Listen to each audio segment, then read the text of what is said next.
Buenos días a todos. Espero que estén muy bien. ¿Me pueden confirmar, por favor, si pueden ver mi pantalla y si me escuchan apropiadamente? Buenos días, profe. Sí se ve, se escucha bien. Listo, muchas gracias. Entonces vamos a arrancar con nuestra clase del día de hoy.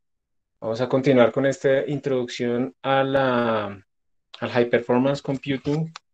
Vamos a hacer hoy, pues a seguir hablando un poco sobre esta parte general de qué es, cuáles son las tecnologías que se utilizan, digamos, masivamente actualmente. Y algunas métricas que ya hemos ido hablando un poco antes, el escalamiento, que eso es importante, siempre hay que medir.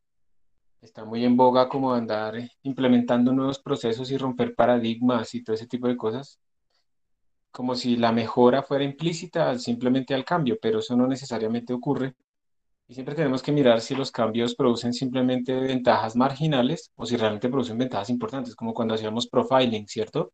Estábamos buscando la zona en la que se iba la mayoría del tiempo, el 80% del tiempo, para concentrarnos específicamente en ese punto. Porque de nada servía concentrarnos en cosas que nos dieran ganancias de 1%, de 5%, incluso de 10%. Entonces, tenemos ese tipo de cosas. Vamos a ver un par de ejemplos de cómo ejecutar estos códigos en la forma más básica posible. Y ya la otra semana empezaremos a entrar en forma a trabajar con OpenMP, es decir, memoria compartida. Bien, entonces la clase pasada hemos visto ya dos paradigmas, OpenMP y MPI. Nos servía OpenMP para memoria compartida, o sea, todos los threads eran unos procesos livianos que se creaban mientras nuestro programa iba corriendo y todos podían ver como la misma memoria global. Entonces tenía memoria compartida y se corría solamente pues en un computador con mucha memoria y muchos procesadores, pero en un solo computador. Mientras tanto, en la memoria compartida lo que tenemos no es que un proceso genera threads, pequeños hijos, que luego desaparecen y luego vuelven a aparecer, etcétera, etcétera, sino que aquí en memoria distribuida tenemos unas copias de nuestros programas que están ejecutándose en el mismo computador o en computadores diferentes. Y entonces esto hace que tengamos que concentrarnos en cómo hacemos para que estas copias se comuniquen entre ellas y cómo hacemos también para que implícitamente sepan cuál es la parte que les toca a ellos procesar. Entonces aquí digamos que lo que uno aprende a utilizar es el estándar básico de esto es MPI y con MPI uno aprende a manejar precisamente esos mensajes de una forma eficiente, siempre teniendo en cuenta que lo que uno busca al final es disminuir la comunicación, o sea, que la relación entre tiempo de cálculo con tiempo de comunicación pues sea grande o tiempo de comunicación respecto a tiempo de cálculo sea pequeño. Y había otra gran arquitectura que se utiliza actualmente que es pues, las GPUs, la programación de tarjetas gráficas. Estas tarjetas gráficas como tal tienen, eso es casi un computador por dentro. De hecho, por ejemplo, hace poco salió la noticia de que el driver de AMD más o menos corresponde al 10% de las líneas de código en el kernel de Linux, que eso es básicamente un sistema operativo. Entonces, realmente son muy poderosas. Están diseñadas desde su concepción para ejecutar muchas tareas al mismo tiempo de forma paralela. Esto es procesar en un píxel una textura o lo que sea. Ella es independiente, por ejemplo, de los otros píxeles. Entonces, están diseñadas para ser masivamente paralelas en pequeños procesos. Entonces, ustedes pueden imaginarse una tarjeta gráfica como un computador especial que tiene muchísimos procesadores tonticos, pero son muchísimos. Entonces es masivamente paralelo y lo que uno trata de hacer es tener como la idea, los procesos, digamos, ejecutándose lo máximo posible, la forma más paralela posible dentro del dispositivo. Eso es una vista de cómo más o menos es un modelo de una tarjeta gráfica y ustedes pues pueden ver que, digamos, cada uno de esos cuadritos verdes son pequeños procesadores, pequeños cores que tienen o no tienen memoria localmente. Todos esos cores ven como la misma gran memoria en el dispositivo y estas memorias en el dispositivo son muy reducidas y han ido creciendo a medida que pues, pasa el tiempo y se incrementan los precios, ¿no? Obviamente, mientras uno compra una Tesla o un Kepler, una tarjeta de esas de NVIDIA, pues le cuesta más, pero tiene más memoria, tiene más registros de precisión y puede utilizar precisión double, no solamente flotante, que era como se utilizaban estos, y cosas así. Uno tiene que adaptar mucho su programa para poder trabajar en estas arquitecturas, aunque pues obviamente a medida que pasa el tiempo, van surgiendo abstracciones que tratan de facilitarle a uno este tipo de programación. Entonces, lo que quiero empezar a hablar ahora es precisamente de qué tan bueno es esto, porque primero recuerden que la paralelización automática no existe. Ustedes pueden tener un computador con 20 núcleos y si ejecutan sus códigos que han hecho hasta ahora, va a utilizar solo un núcleo. No sabemos cuál, de hecho va a estar migrando entre ellos, pero no va a utilizar los 20 automáticamente. Entonces, la paralelización automática sí, simplemente pensar que porque tengo más cores todo es paralelo, eso no existe realmente, eso no es verdad. Ustedes tienen que conscientemente paralelizar su código y entonces eso implica tiempo de desarrollo, tiempo del programador, del científico, y eso entonces tiene que valer la pena, porque si uno se mete a paralelizar algo y gana un 5% pues no tiene sentido. Entonces uno siempre tiene que medir, y por ejemplo, una métrica que se utiliza es este, el speed up. El speed up lo hemos definido como el tiempo que me demoro yo, vamos a ponerlo aquí, tiempo que me demoro corriendo mi simulación en una escala de tamaño n, digamos mi simulación, con un solo procesador sobre el tiempo que me demoro corriendo para el mismo tamaño con p procesadores. Eso es el escalamiento, ¿sí? Ese es el speed up, perdón, sí, bueno, es un escalamiento. Entonces, ¿yo qué espero? Si yo esperaría que idealmente esto pues fuera aproximadamente el tiempo que me demoro con un solo procesador dividido entre P. ¿Sí? Yo esperaría que si le pongo dos procesadores se me demore la mitad. Si le pongo 10 procesadores se me demore 10 veces menos.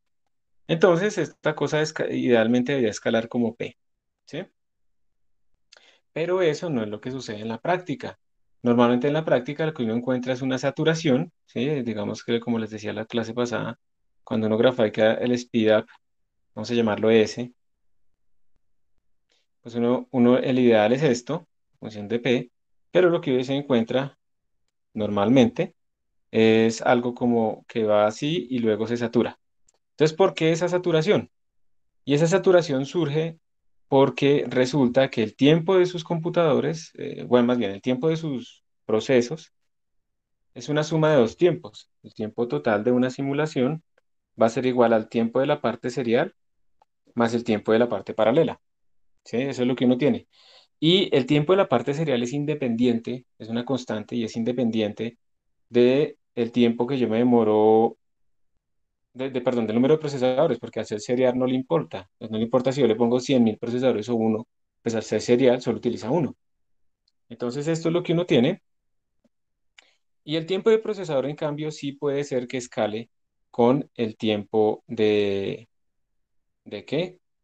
De, con el número de procesadores, perdón. Entonces uno esperaría, digamos, paralelo sea como un tiempo fijo sobre el número de procesadores. Entonces, como les decía, pues esta parte tiende a disminuir, ¿sí? Tiende a decrecer, pero esto se mantiene como constante. Entonces llega un momento en que se va a saturar, llega un momento en que esto es tan pequeño que al sumárselo a esto, pues al tiempo serial, pues no cambia mucho. Y entonces al final se me tiene que saturar.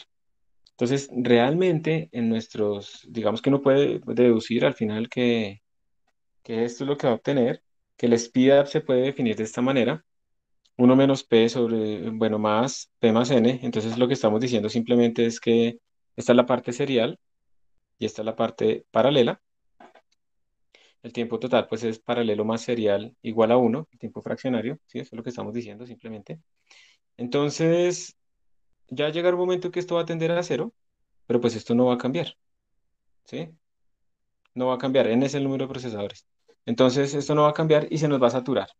Pues, dependiendo de la proporción de qué tan paralelo es mi programa, qué tan paralelizable es.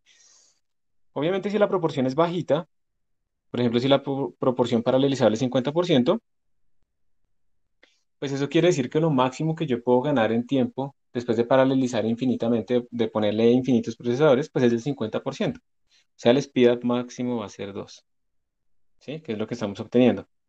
Si ya yo puedo paralelizar en un 75%, pues el speed up máximo me va a subir un poquito más, ¿sí? Realmente es me queda una cuarta parte que no es paralelizable, luego me queda una décima parte que no es paralelizable, entonces ya puedo llegar a un speedup de 10, y si ya tengo uno de 95%, pues me queda solamente un 5% no paralelizable, entonces el speedup puede llegar teóricamente hasta 20.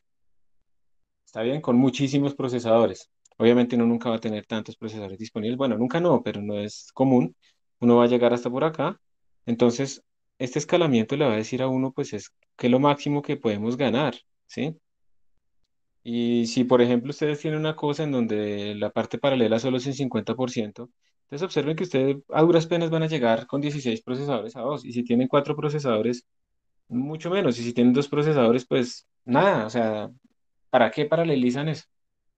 Entonces, es muy importante también tener en cuenta qué tan paralelizable es mi código y siempre, siempre medir este tipo de cosas. Ese speedup es la primera métrica más importante que yo tengo para poder medir qué tan paralelizable es mi sistema y pues qué tanto vale la pena.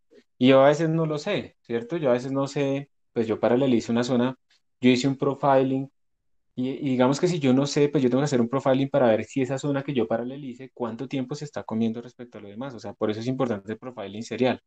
Entonces, si ustedes dicen, no, es que esta zona es la que se está yendo el 80% en esta función y la puedo paralelizar, entonces yo esperaría que fuera un programa en donde el 80% es paralelizable y eso lo puedo disminuir y solo me queda el 20%. O sea, puedo ganar un speedup de 5 veces, por ejemplo, teóricamente. Ya en la realidad uno va y mida y como pues dependiendo de cómo uno haga la paralelización, la comunicación, la máquina, entonces eso no necesariamente va a llegar a ese teórico siempre, va a estar más abajo, pero la idea es tratar siempre de llegar a esos máximos de alguna forma. Entonces, bueno, primera escala importante es esa, el speedup. Entonces, para que ustedes vean de todas maneras que esto tiene efectos importantes, hay una cosa típica que se utiliza para ejemplos típicos de paralelización es el cálculo del número pi, porque pues se hace a través de una integral. Como una integral es una suma, pues yo la puedo distribuir.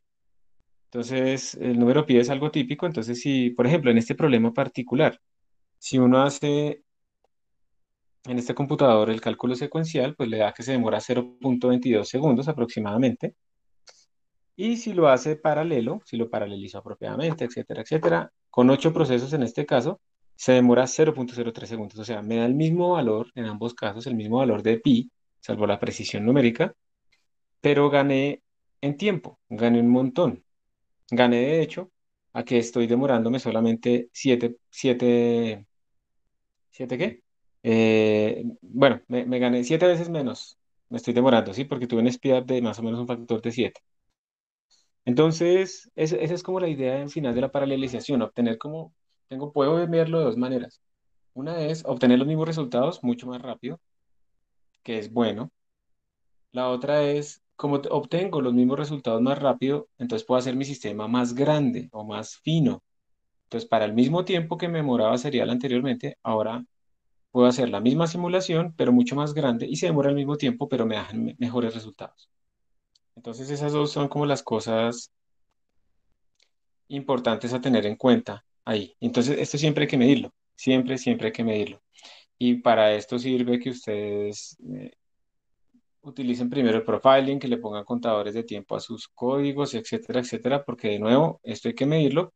Obviamente, este tiempo que ustedes obtienen acá va a depender del computador. De la misma manera, este tiempo va a depender del computador, pero este speedup, esta relación entre los dos, va a ser el mismo, diferente, indiferente de los computadores. Por eso también es útil que ustedes a veces no hagan las gráficas así utilizando como unidades con medidas, sino que las hagan adimensionales. Y es un consejo que va no solamente para este tipo de cosas, sino en general en la ciencia. Traten de siempre hacer las gráficas de las cosas adimensionales. O cuando uno hace modelación de algo, hacerlo en unidades naturales de ese sistema. El ejemplo típico es la ley de Coulomb. Tiene uno esto, pero queremos calcular fuerzas entre partículas elementales, o sea que digamos la carga es del orden de la carga elemental. Y si uno utiliza el sistema MKS, entonces esta cosa es 1,0 por L a menos 19, es de ese orden. La constante K en el sistema MKS sería del orden de 9 por 10 a la 9. Las distancias atómicas serían del orden de 10 a la, pongámosle 10 a la menos 12. Y como ustedes están viendo, estamos haciendo como una multiplicación de números muy grandes con números muy chiquitos. Y al final, pues también se sabe que los newtons en MKS son números muy grandes comparado con lo que uno va a medir en las unidades naturales, digamos, en los sistemas microscópicos. Entonces, aquí es muy importante que ustedes digan, no, en vez de medir la carga en coulombs, yo voy a decir que la carga es de orden 1. Eso lo que quiere decir realmente es que las unidades son E, la carga elemental. Las distancias las voy a medir en unidades de 10 a la menos 12, o sea que en mi simulación va a ser también de orden 1, mis distancias. Y entonces, obviamente, K va a quedar escalado, uno llega y reemplaza las unidades y K le va a dar otro valor en esas nuevas unidades y ese valor también va a ser de orden 1, 10 o 100. Y entonces F también va a quedar rescalado para valores entre 1, 10 o 100, que si ustedes recuerdan la parte inicial de este curso, implica que tenemos mayor densidad de números flotantes para representar ahí nuestros números reales y por lo tanto la precisión y por el error es mejor porque el error de truncamiento es menor. O sea, todo esto tiene ventajas. Pero además, entonces si yo fuera a graficar esto, una cosa en función de la otra, entonces yo trataría también de normalizar, por ejemplo. Entonces yo diría, bueno, en estas unidades, si yo tuviese una, no sé, un sistema de un protón y un electrón, ¿sí? Más menos a una cierta distancia, eso me daría una fuerza. La voy a llamar una fuerza sub cero. Entonces, si yo estoy estudiando algún fenómeno, de pronto es mucho mejor graficar o estudiar como ese F normalizado por F sub cero, ¿sí? En función de lo que yo esté explorando. Y eso implica que yo le quité las unidades a esto y entonces ya no importa si es MKS, ya no importa si es naturales, pues la curva que yo encuentre va a ser universal y va a ser entonces fundamental. Entonces también, digamos, no olviden eso, las variables, hice aquí un paréntesis y me salí, ¿no? Pero las variables adimensionales son útiles también para este tipo de cosas. Bueno, entonces el speed up es importante, siempre hay que medir, ustedes no pueden llegar a vender algo ahí, no, es que esta técnica va a ser lo mejor, pero ¿por qué? No, porque es que es nueva y es disruptiva y está rompiendo paradigmas y toda esa vaina que se hace ahora. Eh, no, o sea, hay que demostrarlo con evidencia, ¿sí? Es mejor porque miren, este problema, el mismo computador me está obteniendo los datos 5 veces más rápido. Ah, bueno, listo, ya, no hay discusión. ¿Está bien? Entonces, bueno, de aquí se hace una pregunta, ¿no? ¿Por qué tiende a un valor constante? Después, o sea, si yo sigo aumentando el número de computadores, esto parece tender, pues ya sabemos que el escalamiento lo que está haciendo, pues es esa función S, se está saturando porque pues este pedazo que me queda acá es la parte serial que yo no puedo eliminar. Y eso siempre va a existir y yo no lo puedo disminuir. Entonces también por eso, eso es importante que ustedes hayan optimizado la parte serial, ¿sí? Que ustedes hayan utilizado el mejor algoritmo, hayan utilizado, por ejemplo, banderas de optimización, porque si yo optimizo esta parte serial, pues este gap es cada vez más chiquito, entonces mejora la escalabilidad paralela de mi código. Eso es lo que llega uno a obtener ahí. Entonces, bueno, eso. ¿Sí? ¿Alguien iba a decir Profe, algo? sí, es que tengo una, o sea, es que yo tenía una duda ahí porque, digamos, hay programas, pues, la mayoría de programas hasta donde he visto tienden a estar optimizados para máximo unos 6 procesadores, 6 núcleos. Pero mi duda es por qué si tenemos procesadores de más núcleos, como entre comillas uso cotidiano, eh, pues máximo 16 ya, de ahí para allá, digamos que hablaríamos de servidores.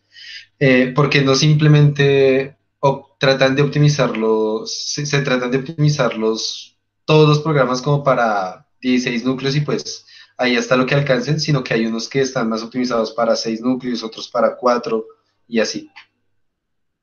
¿Te refieres, por ejemplo, a juegos que están optimizados para ese tipo, para ese número de Por ejemplo, procesadores? por ejemplo. Ok. Yo me imagino que eso es apuntándole a cuál es la probabilidad de que la persona que compre este juego tenga una máquina grandísima, o una máquina mediana, o una máquina pequeña. Yo me imagino que se hace un estudio y entonces yo creo que si tú eres gamer, tú vas a tratar de no tener una chichigua computador que tenga solo un núcleo de dos, sino que mínimo vas a decir, no, pero es que para los juegos yo necesito por lo menos cuatro o por lo menos seis. Entonces yo creo que al apuntar y a optimizar para ese número de procesadores, lo que se está apuntando es a que en el caso más probable de la persona que va a utilizar ese programa, pues sea lo más exitoso posible. Obviamente, se esperará que el que tenga más núcleos probablemente le funcione pues un poco mejor, pero de nuevo ahí estamos hablando de las saturaciones en las eficiencias, ¿cierto? Entonces, ¿te acuerdas? Bueno, eso lo vamos a ver después, pero cuando uno grafica la eficiencia paralela, aquí está el uno, está la eficiencia y este es el número de procesadores. Entonces, eso arranca aquí en uno y eso empieza a bajar. Entonces, probablemente lo que se tiene es que cuando se tiene, por ejemplo, no sé, seis procesadores, estamos todavía sobre el 70%, ¿sí? De eficiencia paralela, o sea, todavía se nota el impacto apreciablemente. Pero luego cuando tú le pones 16 pues en efecto el tiempo va a bajar. Bueno, eso debería ser más alto. En efecto el tiempo va a bajar, eh, estoy de acuerdo.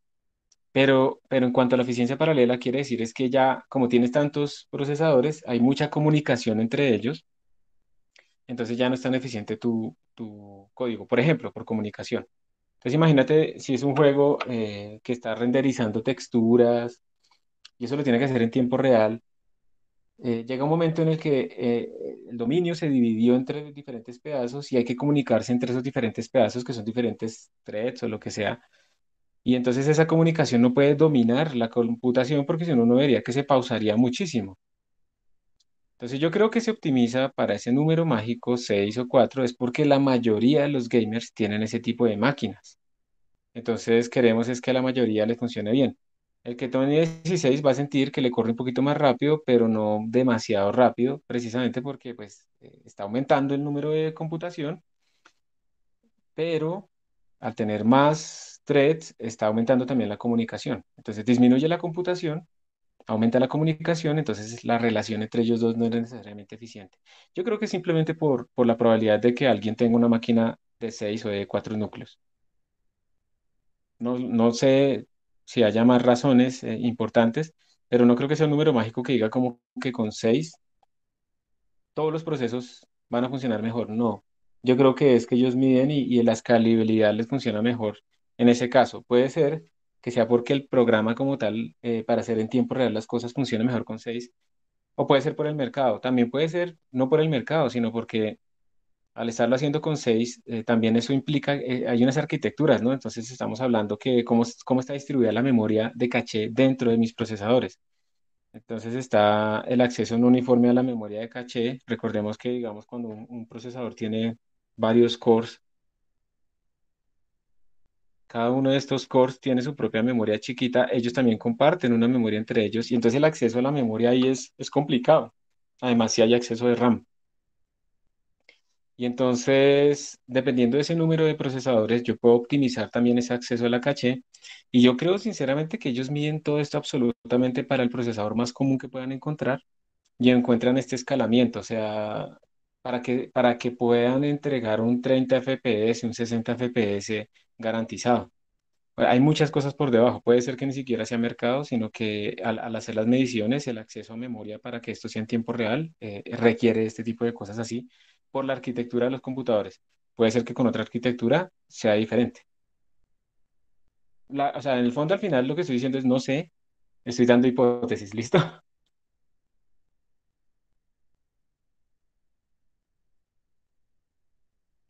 Pero sí me queda claro, profe, y pues coincido con otras cosas que estaba. Ah, Gracias. bueno, listo. Entonces, de pronto no estoy tan descachado. Bien, ¿alguna otra pregunta ahí de alguien más? Entonces, por ejemplo, para hacer multiplicación de matrices, hay librerías. Ya nosotros vimos hace rato cuando vimos matrices por allá, la Intel Kernel Mile Library y la de AMD también. Y ellas en el fondo también tienen cómo hacer esos cálculos en las tarjetas gráficas. Entonces, internamente hacen eso por bloques para optimizar el acceso a la caché dentro de la tarjeta gráfica y entonces maximizar el throughput, la salida de esos cálculos. Y entonces, pues ellos, digamos, pueden medir y comparar los tiempos. Por ejemplo, ahí ustedes ven que una multiplicación típica que uno haría una matriz de 2000 por 2000. En este caso particular se demoró 40 segundos y cuando uno lo hace en un bloque, la GPU se demora 0.750 segundos. Es un ejemplo simplemente. Y cuando uno utiliza esas librerías que hacen el manejo de memoria con blocking y tiene en cuenta la caché, uno puede obtener un speedup de casi 100 veces. Es decir, la multiplicación me da lo mismo dentro de la precisión numérica, pero haciendo el manejo eficiente de la memoria y paralelizándolo entre mi tarjeta, pues puedo obtener unos speedups gigantescos. Algo que se demoraba antes 100 días, ahora se demora un día. Esa es la escala que estamos viendo acá.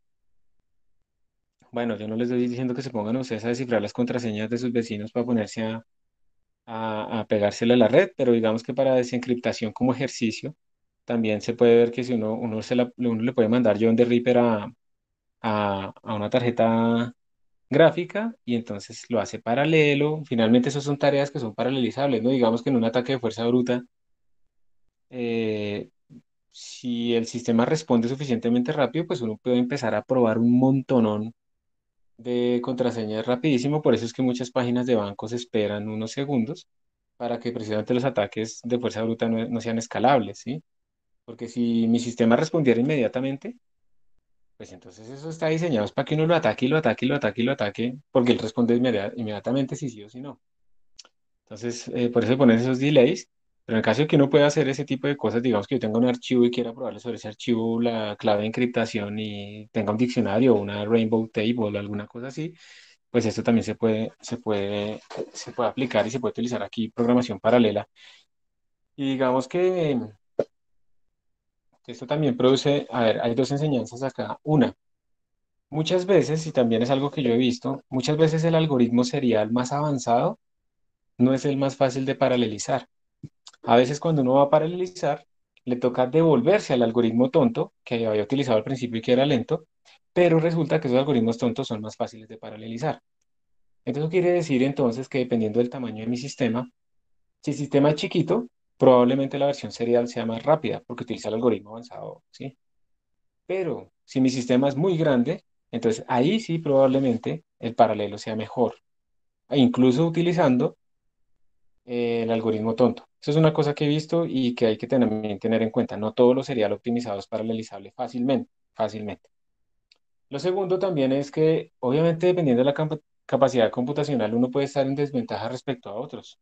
Entonces puede ser que yo esté haciendo un sistema electromagnético, no sé qué, y llegue otro grupo y tenga a su disponibilidad un clúster.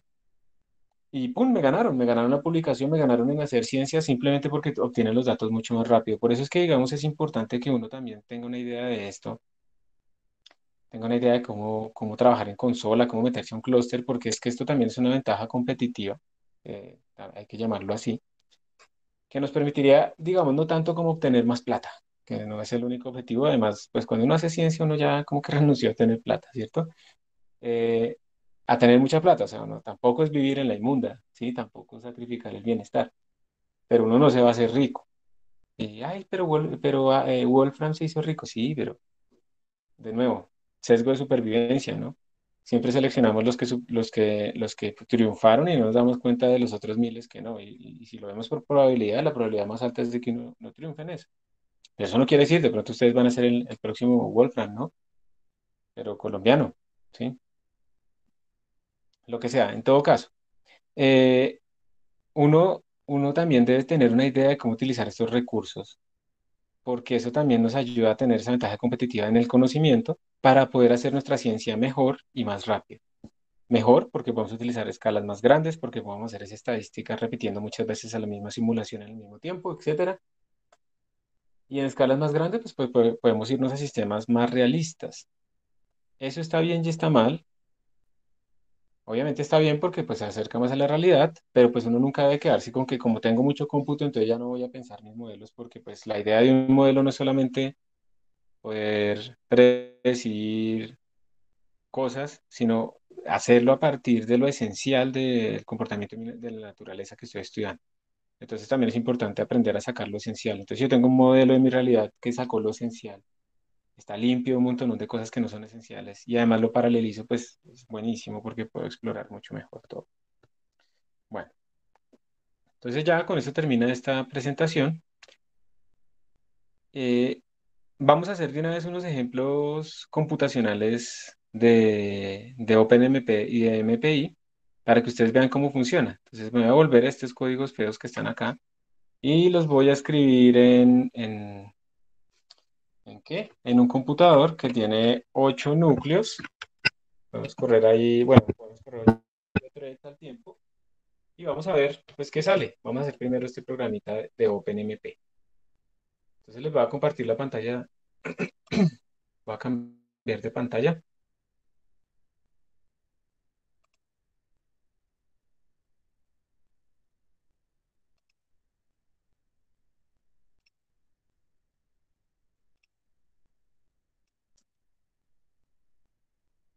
Y les pido por favor que me confirmen que me están escuchando y están viendo una consola.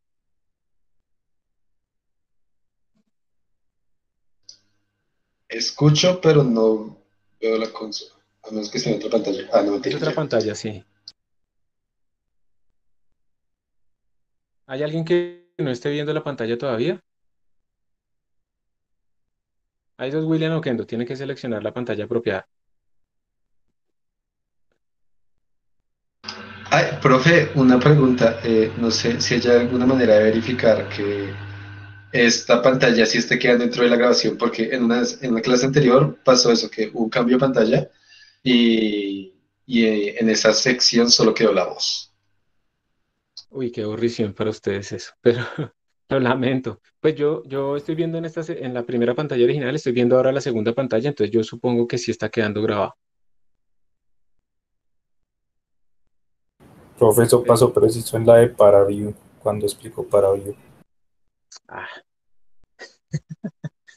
bueno, afortunadamente para hoy hay muchos más videos, ¿no? Ahí tenemos uno, desde, digamos, del semestre pasado y pues se encuentra, pero bueno, voy a tenerlo más en cuenta, pues porque no sé realmente cómo mirarlo, pero yo me imagino que en este momento, como en la segunda pantalla estoy viendo la que les estoy compartiendo, eso es lo que queda grabado. Tal vez no verifiqué eso la vez pasada. O sea, seguí compartiendo en las dos y él se quedó con la primera. En este momento dejé de compartir en la primera pantalla, entonces espero que ya esté bien.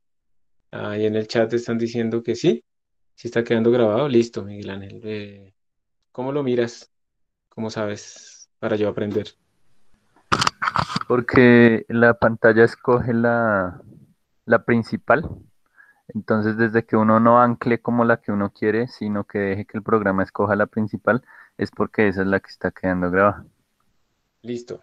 Muchas gracias. Entonces, como el programa fue el que me puso esta aquí, supongo que es esa. Muchas gracias. Listo. Entonces,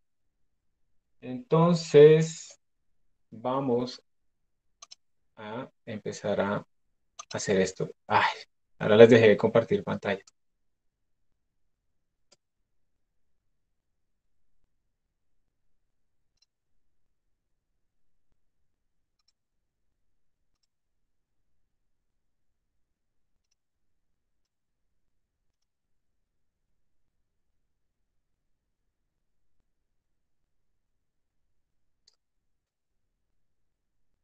Bueno, entonces quiero confirmar otra vez si están viendo o no una consola. Yo creo que sí. Sí, profe, se ve la Listo. consola. Bueno, entonces esta es una consola. Yo estoy conectado ahorita a una máquina en la sala de sistemas. Esta máquina me permite a mí ejecutar 8 procesos al tiempo. Hay un comando que se llama htop, que yo le doy enter y es muy útil porque me sale, por ejemplo, digamos, la carga de cada uno de mis procesadores.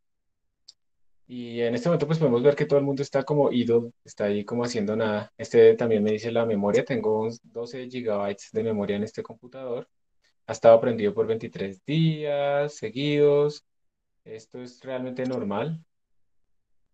Y digamos el servidor de la sala desde que no se vaya la luz puede durar 6 meses encendido y ahí sigue funcionando. Eso es lo bueno de Slackware y de Linux.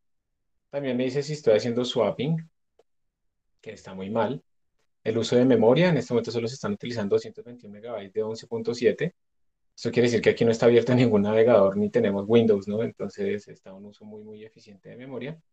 Y pues bueno, yo puedo salirme con Q y ahí puedo ver rápidamente un glance, digamos, de mi computador. Una forma que también les ha hecho hay un archivo que se llama, bueno, lo voy a mirar con les, proc CPU info, y entonces esto me va mostrando por cada procesador, me va mostrando aproximadamente pues cuáles son sus características. Entonces, es indexa desde cero, procesador cero, Genuine Intel, afortunadamente, Intel Xeon no sé qué, con esta frecuencia, aquí está la referencia, entonces puedo ir a mirar en internet qué más tiene, la frecuencia en megahertz, ¿sí? Debe ser el clock máximo que puede llegar.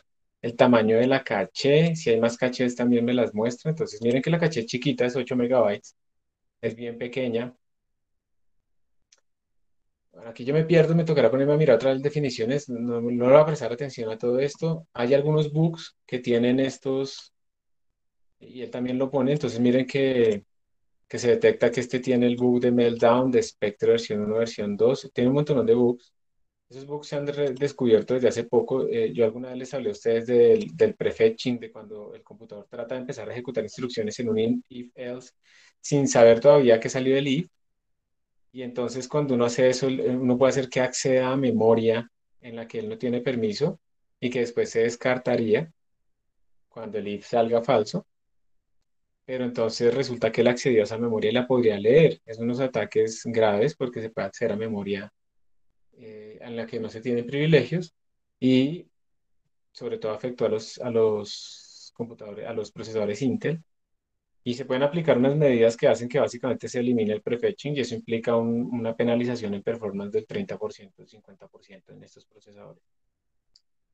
Digamos que aquí no estamos haciendo cosas críticas, entonces no le prestamos atención a este tipo de cosas. Bueno, em, está el segundo, está el tercero, está el cuarto, está el quinto, ¿sí? Está el sexto, hasta el 7. Entonces, si yo quiero contar esto rápidamente, yo lo que puedo hacer es botar esto a un archivo hacia la pantalla, buscar dónde está una palabra clave única por cada uno de ellos, que será como procesador. Entonces me sale que son 8 y si quiero contarlos, puedo pues hacer esto, -L. Entonces me sale ya, ahí conté el número de líneas, entonces me salió que tiene 8. Y si me voy, por ejemplo, a Replit, aquí estoy en Replit, ¿dónde está Replit? Acá. Replit también es relativamente generoso, porque miren que en Replit yo también puedo hacer lo mismo, CAT-PROC, CPU Info, Grid Processor, y me salen 4. O sea, me está dando una máquina con 4. Puedo mirar la memoria, -M para que me la bote en megabytes, y me está dando, miren, eso es un montón, me está dando 26 gigabytes. Aquí también lo puedo hacer, -M. Tengo 12, como habíamos dicho con HTOP. Yo no sé si aquí está instalado HTOP. No está instalado, tocaría instalarlo. Pero pues en Replit ustedes también tienen una máquina relativamente buena. Yo no creo que puedan usarla demasiado tiempo, así días y días continuos, pero pues ahí tiene una máquina disponible muy útil. Pero prefiero utilizar este que tengo acá para, para poder, digamos, escalar hasta 8 procesos, ¿sí? Simplemente que viéramos eso. Eso fue lo que hice acá. Entonces, vamos a hacer esto acá. Yo quiero que ahora ustedes, mientras yo tengo que ir a hacer una cosa en un momento, verifiquen en sus máquinas y es un Replit si les está dando tanto en sus máquinas el número de procesadores apropiados, cuánta memoria, y también en Replit. Es que necesito también saber si a todos nos sale como más o menos la misma cantidad en Replit o no. Entonces, por favor, háganlo y me cuentan.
Listo, volví. ¿Cómo les fue? ¿Cuántos procesadores? Empecemos por indagar cuántos procesadores les aparecen en Replit y cuánta memoria. Más bien, digamos, ¿a alguien le aparece menos o más que a mí? Igual. Igual, lo mismo a todos. Listo, perfecto. Entonces, digamos que ahí ya tenemos una posibilidad. Obviamente no podemos escalar mucho. Nuestro sistema, cuatro threads máximo. Tenemos harta memoria. ¿Listo? Pero bueno, entonces ya sabemos que esa máquina está ahí y es gratis. Y en sus computadores, si ejecutan esto dentro de su máquina virtual, imagino que le sale lo que le dieron a la máquina virtual, ¿cierto? No, me sale la mitad. Sale la mitad de lo que le diste a la máquina virtual. Sí. Entonces eso, a ver, ¿eso qué querrá decir? O sea, cuéntame los números, ¿cómo es?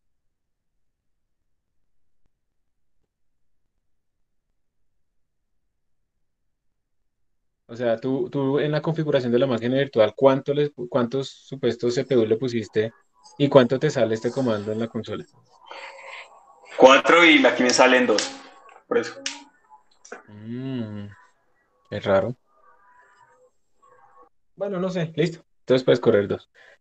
Me tocaría como mirarlo. ¿Tú puedes compartir la pantalla? Me da curiosidad para ver la máquina virtual. Es que estoy Eh, en el celular. listo, no, tranquilo. Entonces después. Listo. Dale. Bueno, entonces digamos que esto es como lo que realmente uno puede ejecutar al tiempo. Esto es lo que uno tiene que tener en cuenta cuando ya va a hacer sus simulaciones y sus procesos y sus escalamientos. ¿Está bien? Bueno, entonces voy a volver a la otra. Mm, pero antes tengo que traer como los códigos. Entonces voy a dejar de compartir la pantalla un momentico mientras hago eso.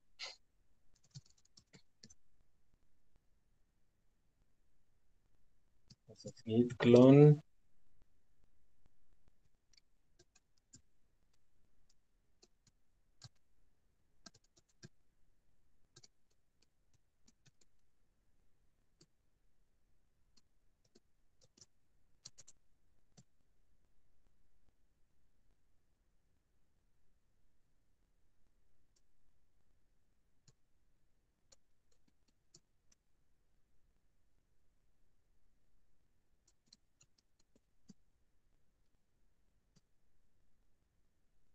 Listo. Como en la universidad está el rollo del proxy y todo ese tipo de cosas, entonces me toca hacer más.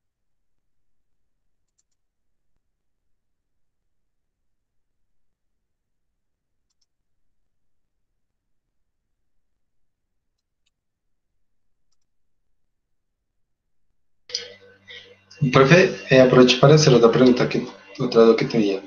Dime. Eh, es que mi duda es, los núcleos de un procesador corren a cierta frecuencia, pero los hilos corren esas mismas frecuencias o se dividen por mitades, por así decirlo.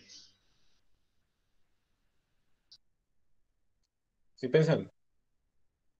Eh, a ver, o sea, ¿qué es la frecuencia de un procesador? Digamos que en principio uno puede pensar que la frecuencia de un procesador es el número de instrucciones que va a ejecutar por segundo. Podemos verlo así.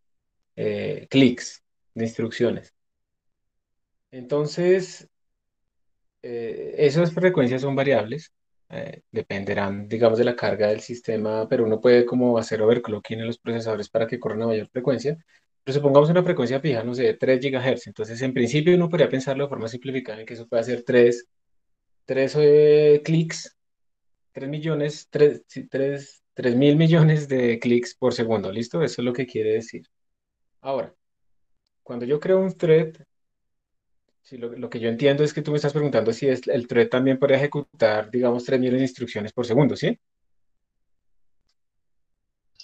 Sí, básicamente, o sea, si un núcleo tiene dos threads, entonces ¿a qué velocidad se está ejecutando cada Entonces, thread? digamos que idealmente podría tener la misma frecuencia del procesador donde está ejecutando, pero ya en la realidad yo esperaría, yo imagino que eso es mucho menos, porque realmente lo que está haciendo el procesador, bueno, el sistema operativo es darle pedazos de tiempo, quantums, pero no de mecánica cuántica, sí, sino pedazos de tiempo a cada uno de los procesos que dependen de su frecuencia, dependen no, perdón, dependen no de su frecuencia, dependen de su prioridad, por ejemplo.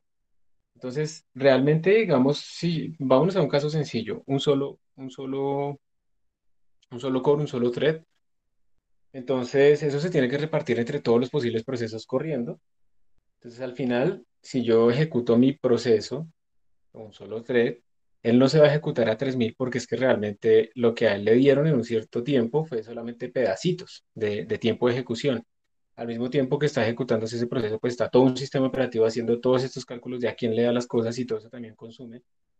Entonces yo pensaría que realmente es menor y, y puede ser realmente mucho menor. Entonces uno cómo mide eso. Hay unas maneras, hay unas librerías como una que se llama PAPI, Performance, Performance no sé qué API, que es para medir, hay unos contadores en los procesadores que le dicen a uno realmente cuánto tiempo realmente en el procesador se ejecutó para un cierto proceso.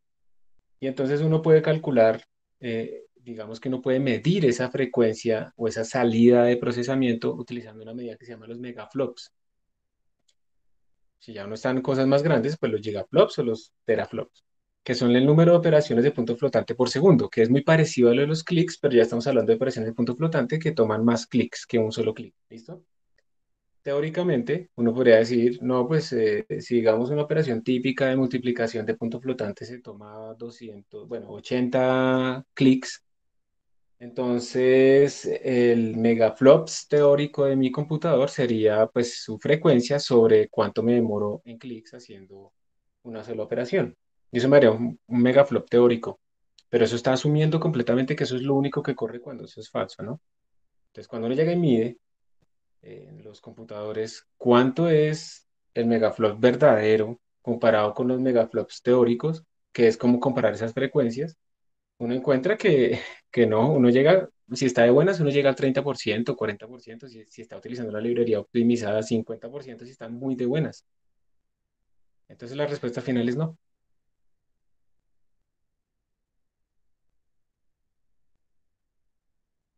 Gracias. Listo. Si ustedes pueden experimentar con Papi, eso es uno de los proyectos que yo a veces pongo intermedios, sino que ahorita no podemos hacerlo porque como ustedes están corriendo en máquinas virtuales, esos procesadores al no ser reales, pues también se han simplificado si no tienen performance counters. Y entonces no había como medir esos megaflops, ¿sí? Pero lo pueden hacer ya en su máquina real como tal, también como prueba, ¿listo? Entonces yo creo que no. Creo que en el caso más ideal, yo me acuerdo de esas medidas que hacíamos, eso llegaba como máximo como al 30% o algo así, en general es como el 10%, o sea, uno cree que eso ejecuta rápido y pues como tengo tantas otras cosas al tiempo ahí ejecutando, pues eso es mucho menor, entonces no se utilizan al fondo. Y si uno utiliza librerías muy, muy optimizadas, puede aumentar esos megaflops, pero no, pero llegar al 100% digamos que ya sabemos que es imposible, ¿no?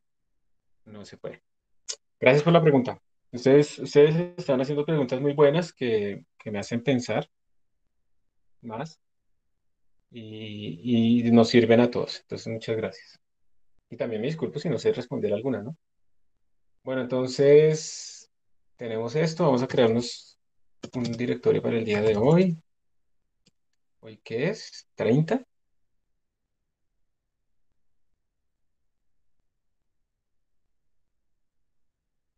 Estoy sospechando de por qué no Sí, tengo más 30. carpetas.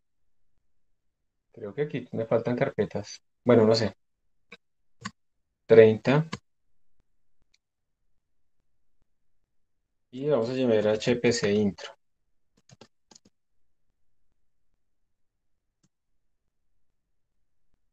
Yo aquí estoy conectado remotamente a ese computador y todo lo tengo que hacer por consola. Yo no puedo utilizar una interfaz gráfica.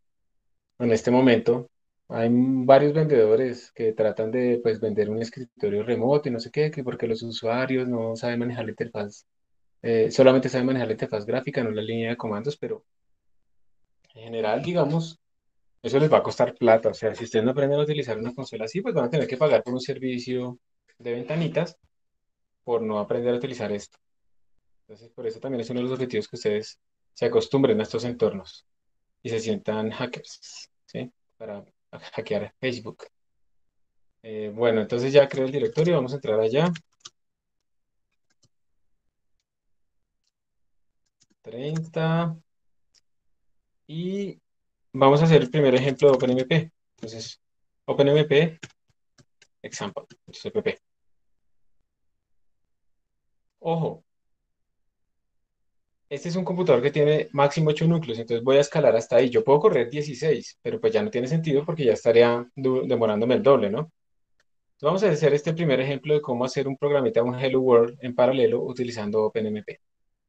Entonces aquí tengo, pero no la he embarrado. Tengo una configuración maluca ya en la universidad y eso se demora un montón haciendo las cosas. En un momentico a ver si puedo parar esto. Listo.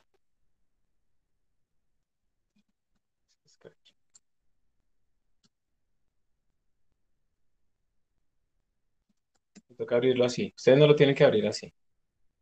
Entonces, include. Probablemente ustedes no estén viendo nada. Voy a cambiar el color de esta consola.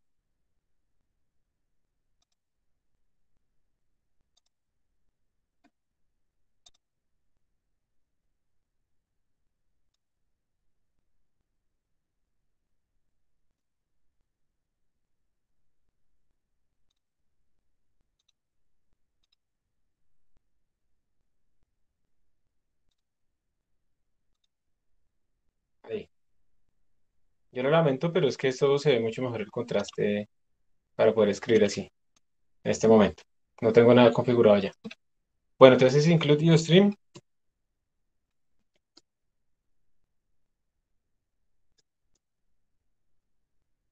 Int main void.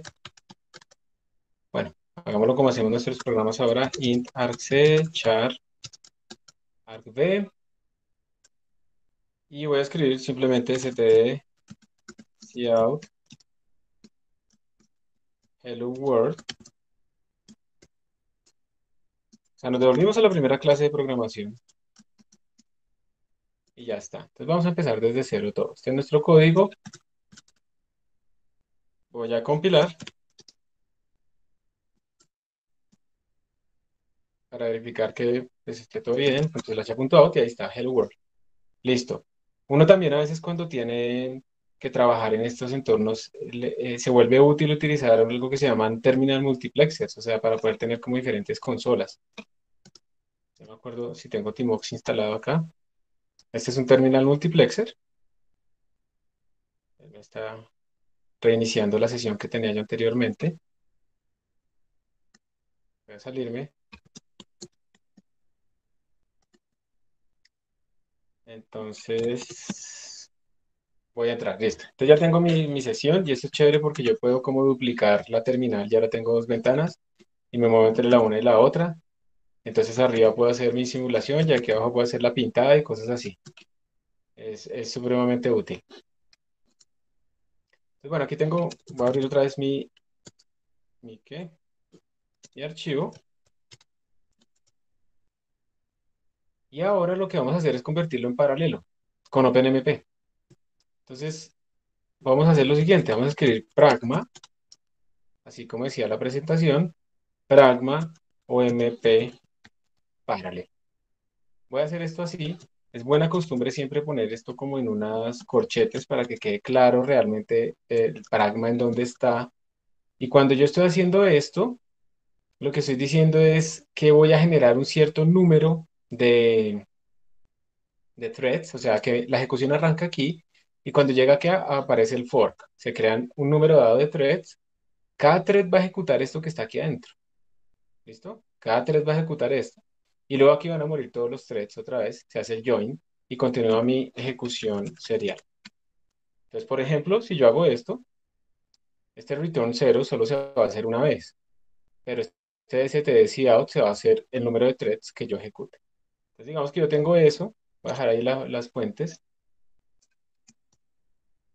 Voy a cambiar esto un poquito para que quede así más bien. Y entonces voy a compilar otra vez. Más, OpenMP example team. Ya terminó. Y si yo lo ejecuto así, miren que solo me salió un Hello World. Es decir, poner el pragma OMP parallel no cambia mi ejecución serial. ¿Listo? No se cambia. Entonces, hay dos maneras en las que yo puedo decirle que utilice cierto número de threads. Yo puedo exportar la siguiente variable, export omp num threads, así en la consola, y yo le puedo decir cuántos threads utilizar. Yo le puedo decir que utilice dos. Esa es una manera, me quedaría este export escrito siempre. Y si yo lo ejecuto, me dio solo un hello world. ¿Y por qué es eso? ¿Por qué me está pasando eso? Porque yo no estoy activando OpenMP en mi programa cuando compilo. El S-LH, miren que el A.out ocupa más o menos 19 kilobytes. Y ahora simplemente voy a compilarlo de una manera un poquito diferente. Le voy a poner una banderita. -f OpenMP. Con esto, yo le estoy diciendo a mi compilador que active la interpretación de estos pragma y que incluya pues toda esta parte de OpenMP. Yo le doy Enter, vamos a mirar si cambió. Sigue siendo 19 kilobytes, o sea, realmente no cambia mucho, pero sí cambia, ¿está bien? Eso sí cambia. Y lo voy a ejecutar ahora. Recordemos que yo dije que, hagámoslo así, con un solo thread. Lo voy a ejecutar y cuando hay un solo thread me vuelve a dar lo mismo. Pero ¿qué pasa si yo le hago aquí dos?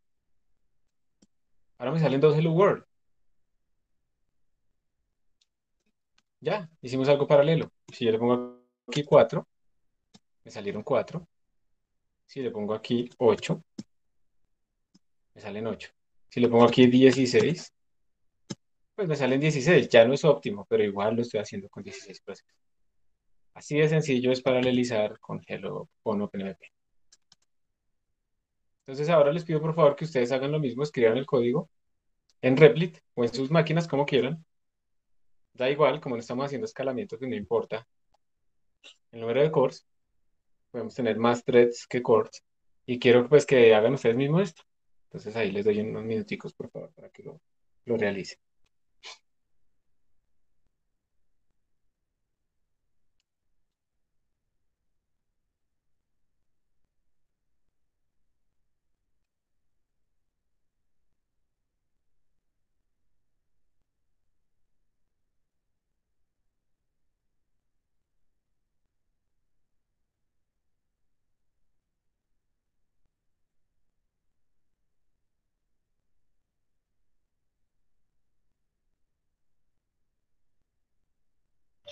Profe, ¿me escucha? Sí, señor. Es que me botan los Hello World, pero antes de los Hello World me dice libgong invalid value for environment variable omp num treat. Sí, Eso eso me probablemente. ¿Cuántos estás mandando? Si mandas uno, ¿te sale ese error? no sé. Manda uno.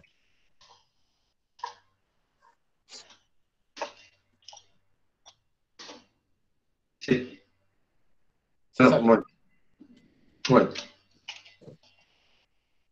¿Perdón? No, si mando uno no, no sé qué hice mal, pero puse uno y me mandó igual los 8. Ah, entonces eso no está. Si estás escribiendo de pronto la variable bien, ¿Cuál? la variable OMP num threads. Sí, está escrito igual y estoy poniendo igual a 8 a la C. ¿Dónde? Ah, no, ese la C no lo tienes que poner. Ese es un control C que yo espiché para salirme de ese comando. Ah, claro.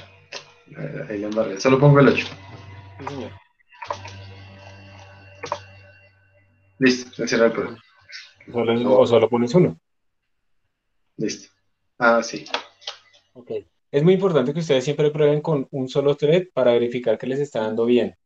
Es muy común que uno paralelice un código y los resultados estén mal porque paralelizó mal. Entonces, yo paralicé con OpenMP, no sé qué, sí sé más, sí, pero correrlo con uno y le tiene que dar lo mismo que antes. Si no le da lo mismo que antes, ni siquiera se ponga a correrlo con dos. Primero corregir eso.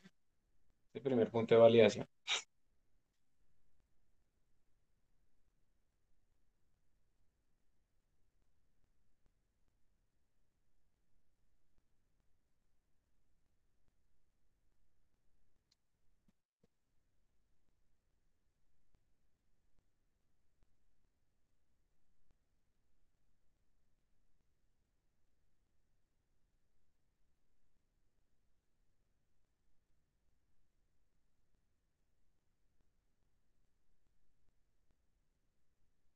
Profe, una pregunta.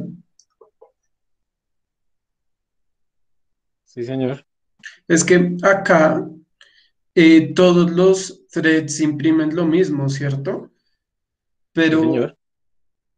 sí, o sea, con OpenMP sí se puede hacer que un thread haga una cosa y que otro haga otra, ¿sí? Como repartir el trabajo, no que hagan lo mismo. Claro. Y para eso tenemos que saber quiénes somos. Una pregunta fundamental, ¿sí o no? ¿Quién es el Thread ID? Entonces es lo que ya vamos a ver. ¿Se acuerdan lo que hacíamos la vez pasada de cómo partir el arreglo dependiendo del Thread ID y ese tipo de cosas? Eso es lo que vamos a ver ahora. ¿Cómo sé yo quién soy y por lo tanto qué me corresponde? Preguntas muy trascendentales.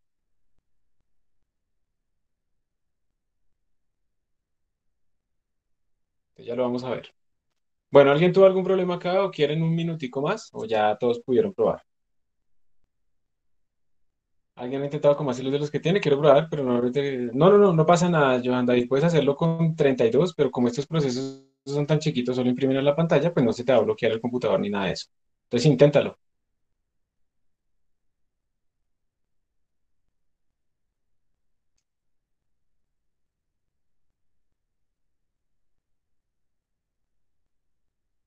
Voy a poner 64, lo ejecuto y ya me salen 64. No sé quién está imprimiendo qué, pero me salen los 64. Obviamente lo que dices tú es verdad. Si ya tengo un proceso que se demora un montón y le pongo más threads de los que yo debería ponerle, se me va a demorar mucho más mi computador en responder, etcétera, etcétera, ¿sí? Eso es verdad. Quiero hacer una prueba aquí, pero no creo que alcance a ser tan sensible. Aquí está el Htop. Voy a lanzar otra vez esto. Es que se demoran tan poquito.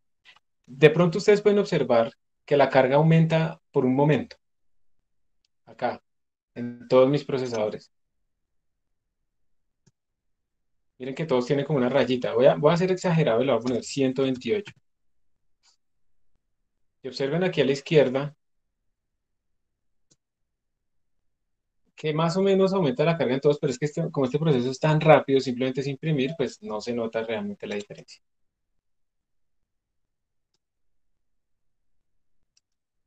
Bueno, ¿algún tiempo o ya puedo seguir?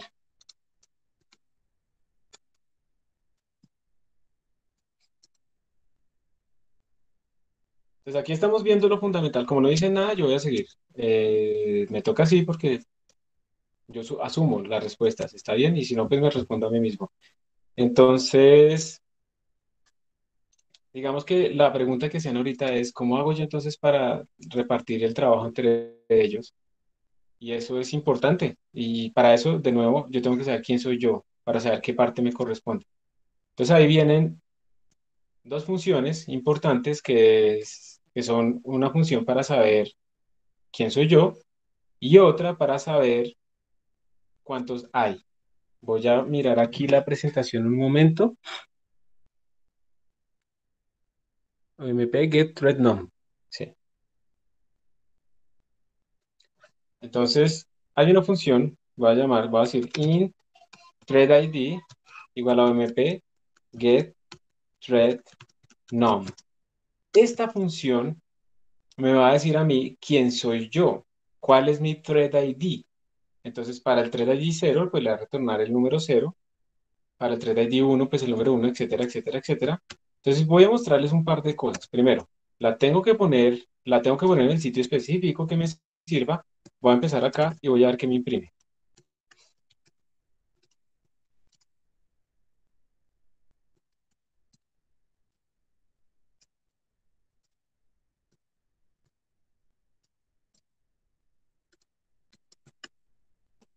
Y acá, hello world, from, entonces vamos a decirle que ponga aquí el thread ID.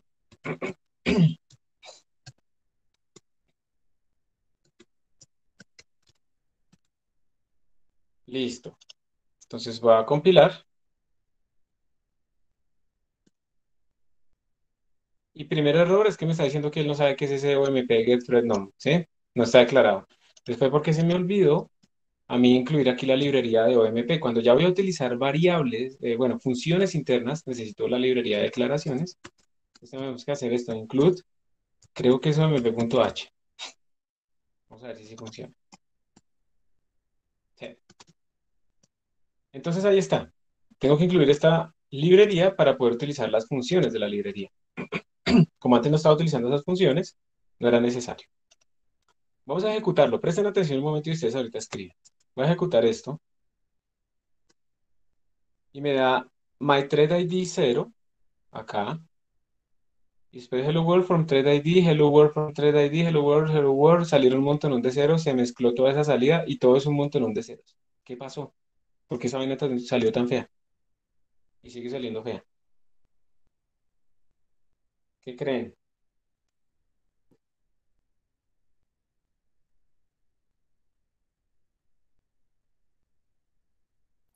¿No es porque la función está fuera del pragma? La primera cosa, muy bien, es que no la función, bueno, sí, la impresión del cout myThreadID está por fuera. Entonces, me imagino que tú te refieres a lo de mp-get-thread-num. Entonces, como está por fuera del pragma, aquí afuera del pragma, ¿cuántos hilos hay en esta zona? Pues aquí solo hay uno, ¿sí? Solo existe el proceso original. Entonces aquí threadID solo me va a devolver pues un valor de cero. Y como es una variable que está por fuera y es como global a todos estos bloques internos, pues él me va a imprimir el mismo cero para todo lado. O sea, realmente yo no, yo lo que estoy haciendo es tener una variable global y como esto es memoria compartida, todos están viendo la misma variable. Para que ustedes lo vean, eso explícitamente, vamos a imprimir la dirección de memoria. Aquí me estoy yendo un poco, pero es para que ustedes vean que es la misma variable. Todos los threads están compartiendo memoria y todos pueden ver la misma variable. Entonces voy a quitar un momento esto. Ahorita vamos a explicar ese fenómeno ahí que ustedes ven. Entonces observen que ahí está saliéndome otra vez, pues un poco corrompida la salida, pero lo importante es que todos están viendo la misma variable. ¿Sí ven que las direcciones de memoria son iguales para todos? Eso quiere decir que threadID es una variable global para estos threads. Todos ven la misma variable, todos la pueden leer, y por esa razón, pues, solo existe una vez. No es que cada uno tenga su propia variable ahí internamente. Entonces, por eso nos sale un cero. Entonces, este es el primer error típico. Ejecutar el threadID acá pensando que esto es paralelo, pero no es cierto. Lo único que es paralelo en este programa en este momento es esta zona, este bloque. Entonces, yo lo que tengo que hacer es meterlo acá adentro. Cuando yo lo hago acá, threadID va a ser diferente porque cada hilo va a llamar a esta función. Esta función conoce el entorno de ejecución de OpenMP. Entonces, esta función va a saber cuántos threads hay y vas a ver cómo diferenciarlos entre ellos. Entonces, ahora sí vamos a ver que nuestros valores van a cambiar y también las direcciones de memoria. Entonces, miren, esto está saliendo en desorden. Voy a disminuir un poquito el número de threads. Voy a ponerle solamente dos. Entonces, miren que ahora está saliendo myThreadID, a uno le sale 0, al otro le sale 1, y observen que las direcciones de memoria de las variables son diferentes. Eso quiere decir que estas variables definitivamente sí son diferentes. Cada thread tiene su propia variable, están en diferentes direcciones de memoria, y por lo tanto cada uno es diferente al otro. Uno es el 0, el otro es el 1. Si yo ejecuto esto varias veces, me van a salir como, pues obviamente direcciones diferentes y también va a salir como la memoria corrompida. Bueno, la impresión va a salir desordenada de forma diferente. ¿Y eso por qué pasa? Porque es que yo, si quiero es imprimir en orden, tendré que sincronizar los threads, pero recordemos que los threads van en paralelo, entonces los dos van a tratar de acceder a la pantalla al mismo tiempo y por eso se nos van a mezclar las salidas. Es muy importante cuando uno, por ejemplo, está imprimiendo desde un programa en paralelo, poder sincronizar la salida, o sea, hay que volverlo serial temporalmente en esa zona. Pero eso no es lo que queremos hacer, simplemente les quería mostrar esto. Entonces, muy importante diferenciar entre la zona que es paralela, la zona que no es paralela. Y hay otra variable importante que es, la podemos llamar nthreads, por ejemplo, que es omp get num threads. Y esa me dice cuánto es el número total de threads que se están ejecutando. Entonces, mythreadID y vamos a poner nthreads. nthreads, pues es una variable que sería la misma para todos, ¿cierto? Tiene el mismo valor para todos. Vamos a ver esto que nos da. Voy a compilar, voy a correr. Y miren que me sale que nthreads es 2 para ambos de ellos. Entonces, ¿ustedes qué dicen? ¿Será que, pues como es la misma variable, el mismo valor, esa sí la puedo sacar, ¿cierto? ¿Ustedes qué dicen?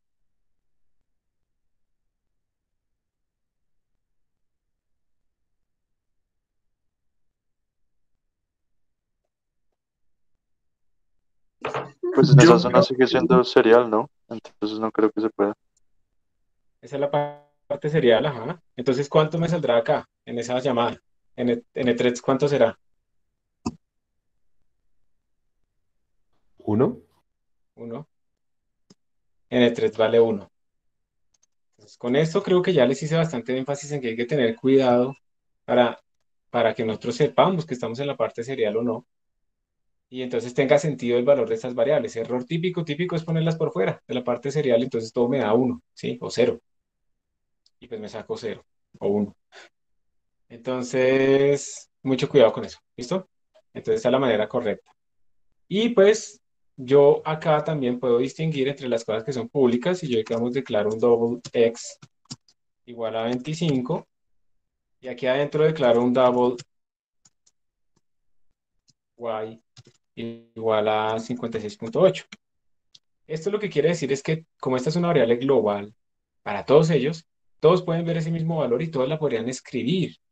Entonces, por ejemplo, si yo aquí tratara de hacer, por ejemplo, x igual a thread ID sobre 34.5, yo estaría tratando de sobreescribir una variable global. Entonces, todos mis threads al mismo tiempo estarían tratando de acceder a ese valor. Y yo podría tener algunas veces, eso no siempre es reproducible, unos errores, ¿sí? Entonces vamos a ver cuánto me saldría acá. Vamos a imprimir después el valor. cp cout x.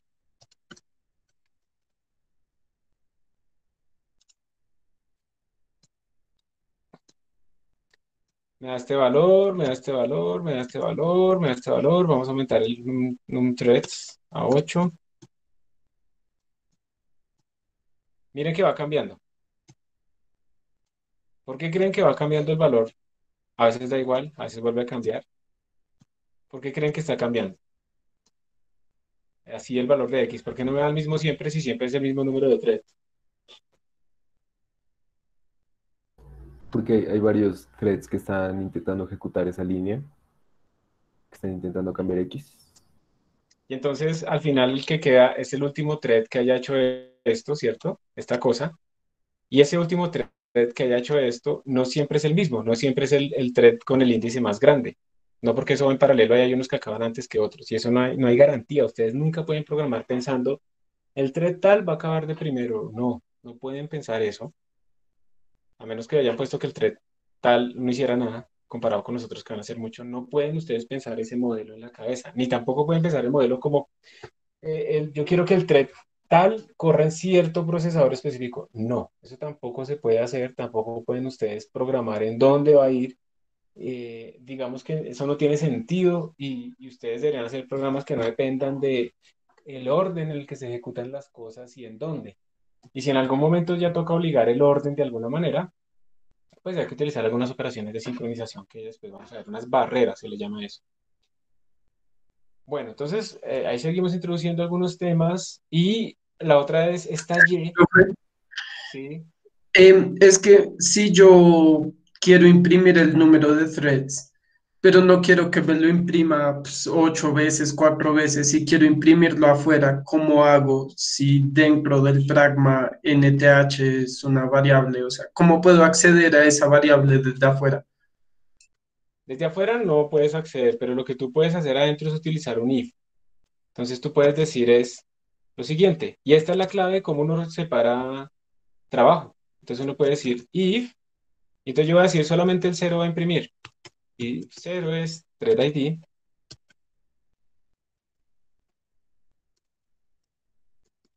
¿Y por qué pongo el cero y no el uno? Porque el cero siempre está garantizado de existir, siempre al menos hay un proceso.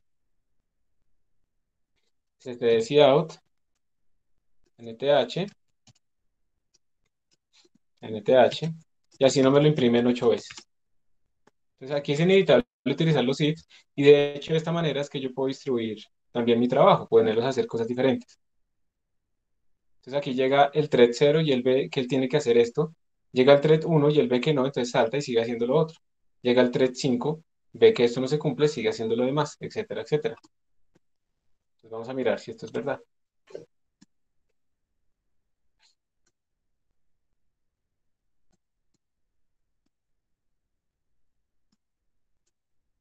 Entonces, bueno, es que hay muchas impresiones, ¿no? Vamos a eliminar estas impresiones. Vamos a dejar esa. Y aunque hay 8 threads, solamente uno me imprime NTH.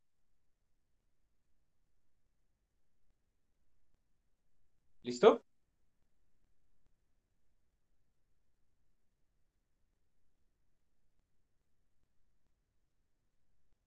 Y lo otro que les quería decir era que esta Y, como yo la declaré aquí internamente, dentro de este bloque, pues esta Y es privada para cada uno de ellos. Entonces, no es compartida, cada uno tiene su propia Y. Todas las variables que yo ponga aquí adentro son propias de cada uno de los threads. Todas las variables que ponga por fuera, en principio, son públicas para todos, pero yo puedo volverlas privadas o públicas. Yo puedo, por ejemplo, decir private X, entonces ahora cada uno va a tener su propio X. Entonces, esto es importante. Digamos que en OMP, para la parte básica que nosotros vamos a ver, hay varias cosas importantes, esenciales, que me parece que son estas. Primero, pensar en qué es paralelo y qué parte es serial. Esa es la primera, fundamental. Y la segunda es pensar quién debería ser privado y quién debería ser, pues, compartido. Si ustedes piensan bien eso, evitan esos problemas de que todos los threads estén accediendo al mismo tiempo al mismo sitio y todo ese tipo de problemas, y que se les bloquee la máquina, o que hagan, no, la máquina no, el programa, o que les dé cosas raras, datos raros. Eso les va a pasar, pero es por no pensar claramente en ese privado y compartido. Si desde el principio están pensando siempre en eso, esta variable debería ser para todos o se debería ser solamente para algunos. Van a poder programar muy bien cualquiera de las cosas básicas que vamos a hacer nosotros. Entonces, esta es la forma de utilizar OpenMP. Básica, básica, básica. Y como ven, de todas maneras, lo bueno es que OpenMP es como poner ciertas cosas extras, muy poquitas, pero si yo le pongo que solo haga con un thread, me da mi versión serial, sin sobrecarga ni nada de eso. Entonces, por eso es que OpenMP es muy famoso, porque es muy sencillo realmente de utilizar. Hagan ustedes unas pruebitas ahí, por favor. Les doy un par de minutos y seguimos ahora con un ejemplo de MPI.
Bueno.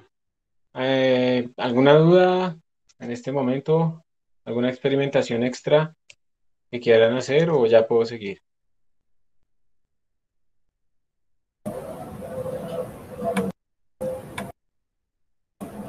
Profe, yo no tengo al parecer AMP.h, pues eso solo estoy en Ubuntu, me tocaría entonces como buscar instalar esa librería, ¿cierto?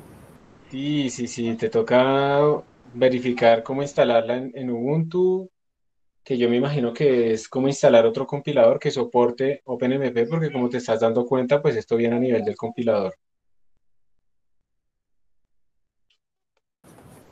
Listo, gracias. ¿Qué Ubuntu tienes? 18 algo. Bueno,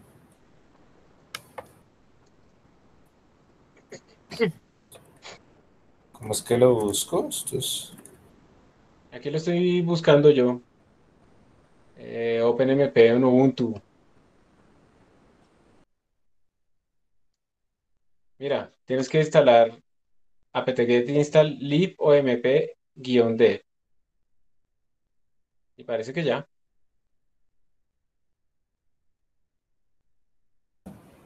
Listo, profe, ya lo estoy haciendo.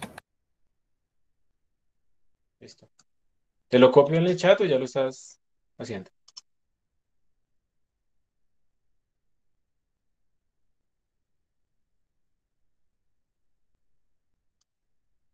Está bien, profe.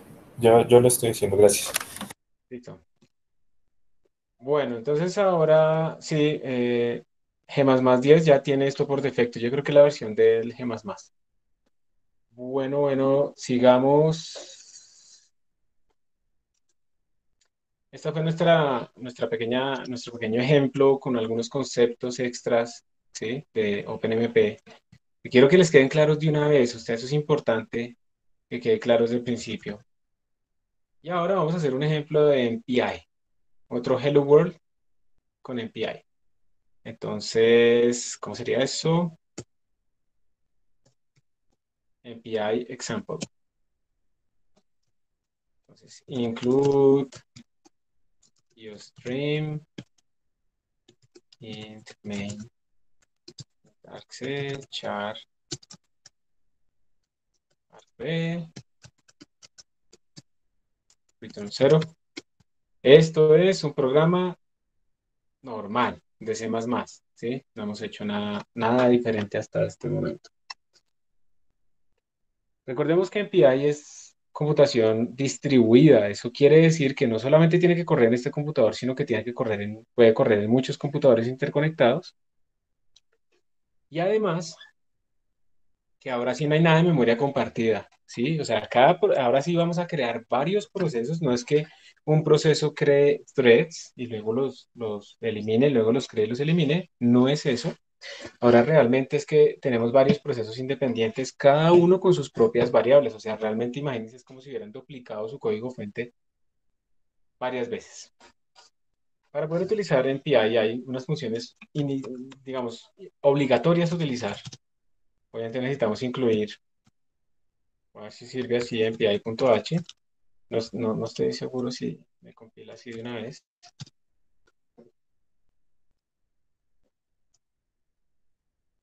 Sí, ahí compiló. Entonces, obviamente incluir la librería MPI. Eso hay diferentes implementaciones. Vamos a mirar cuál es la que está instalada. Var, log, packages. OpenMPI. Tenemos OpenMPI, que es versión.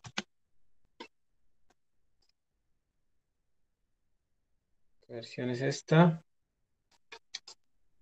402. Voy a mirar por dentro que instala esto. etc, OpenMPI, default, no sé qué, bla, bla, bla, bla, bla, bla. Miren que en el binario, en la parte donde se instalan los binarios, él está instalando como unas cosas, unos wrappers, que ya vamos a ver eso para qué sirve. El user include está instalando en PI.h, entonces por eso fue que sí lo encontró. Esa es una de las trayectorias donde el compilador busca includes. Y hay otras cosas por dentro de extras. Hay unas librerías también con las que uno puede enlazar. Hay unos manuales, si quieren aprender a programar en MPI utilizando el manual. Pero miren que los manuales están hablando de unos comandos ahí. MPI C++, MPI CC. Y ya vamos a ver eso para qué es.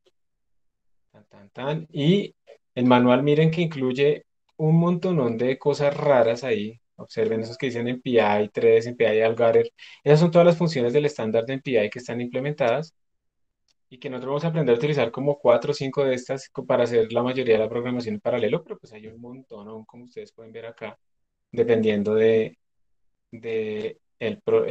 el problema que uno esté atacando. Por ejemplo, este MPI Broadcast, lo vamos a usar, MPI Send, lo vamos a usar, ¿sí? De Communicator, yo nunca me había dado cuenta que esto incluía manuales de todas esas funciones MPI SSN, MPI Bcast. Me voy a mirar. Man, MPI Bcast. Uy, qué maravilla. Esto es lo que vamos a utilizar después con MPI, este tipo de funciones.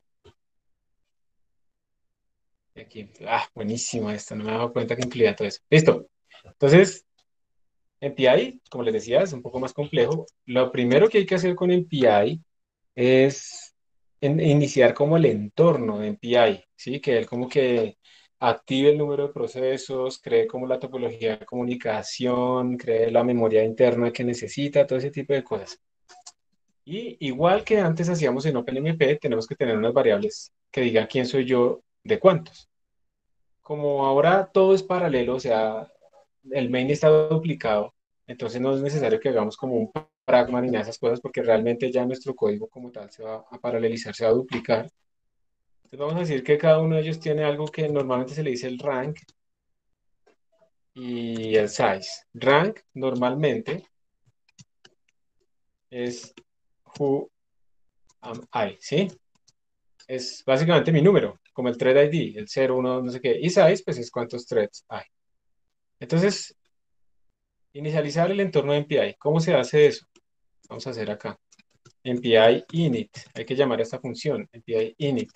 Y se le manda argc, la dirección de memoria de argc y la dirección de memoria de argv, para que él lea los comandos que uno le haya dado al programa y pues pueda generar todo. Vamos a mirar aquí, man MPI init. Escribí mal. Cuando miramos dice initializes the MPI execution environment. Entonces, pues es lo que les decía, uno le tiene que mandar la dirección de memoria de argc y de argv, esos son triples punteros, es una cosa horrible, pero pues nosotros no estamos haciendo nada con eso, entonces no pasa nada. ¿Qué más dice esta rutina? MPI init threads must be called before most of, o sea, mejor dicho, esto siempre, siempre debe ser llamado antes de cualquier otra rutina de MPI. ¿Listo? Esto siempre es importante que ustedes lo hagan, no pueden olvidarse de eso, eso es como la única manera en la única obligatorio que tienen que tener. Y después también tienen que tener algo que cierre esto. Imagínense que esto es como pedir memoria. Ahora tenemos que devolver memoria, entonces hay una función llamada MPI finalize. Esto es el programa paralelo en MPI más sencillo posible. Ya con esto es un programa paralelo, ¿sí? Ya digamos que ustedes pueden hacer aquí lo que quieran, pero, pero pues no se está haciendo mucho, ¿no? En este caso, no estamos haciendo mucho realmente. Pero ya está el programa paralelo, por favor no olvidar que esto es obligatorio. Entonces, bueno, arrancamos nuestro programa, nuestro entorno MPI, finalizamos el entorno, luego vamos a averiguar quiénes somos nosotros. También esto es importante. Entonces, para eso hay dos funciones. Hay una que es MPI Common Communicator Size. Entonces, aquí le estamos preguntando para el communicator, para ese grupo de procesos que yo tengo acá, cuál es mi tamaño. Él tiene que saber cuál es ese grupo de procesos. Como por ahora no estamos nosotros haciendo communicator, no estamos haciendo subgrupos de todos mis procesos, vamos a utilizar el communicator por defecto que existe, que se llama API Common Word. Este es el communicator por defecto que agrupa a todo el mundo. Y le mando la variable size, la dirección de memoria. Entonces esto lo que va a hacer es sobreescribirme la variable size. Miremos acá el manual.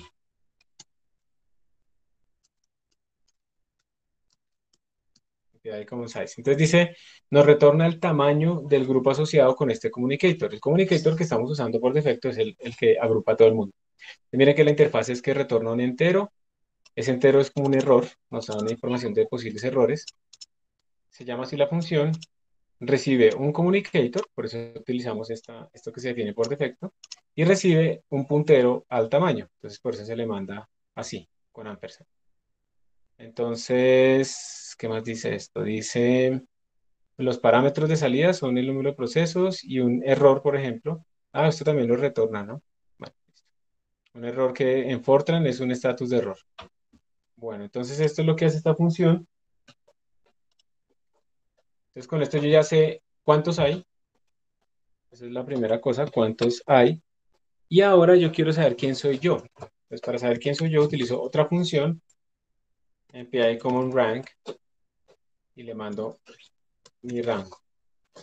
Con estas dos cosas, o sea, con estas cuatro funciones, yo ya tengo un programa paralelo que sabe quién es y cuántos son. Que esto es lo mínimo que ustedes deben tener, ¿sí? Siempre, siempre, siempre esto es lo mínimo que ustedes deben tener. Recuerden que eso se está duplicando, o sea, toda esta función se está duplicando, todo este código está corriendo en paralelo. Entonces, cada uno va a tener su propio rango, su propio size, y no van a poder ver el de los demás, porque esto ya no es memoria compartida, sino memoria distribuida.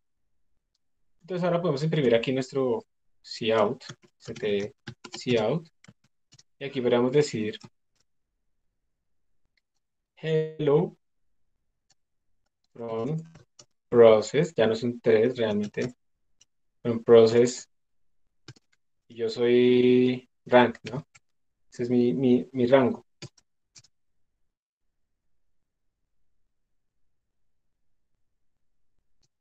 Out of, de un total de, entonces aquí ponemos size.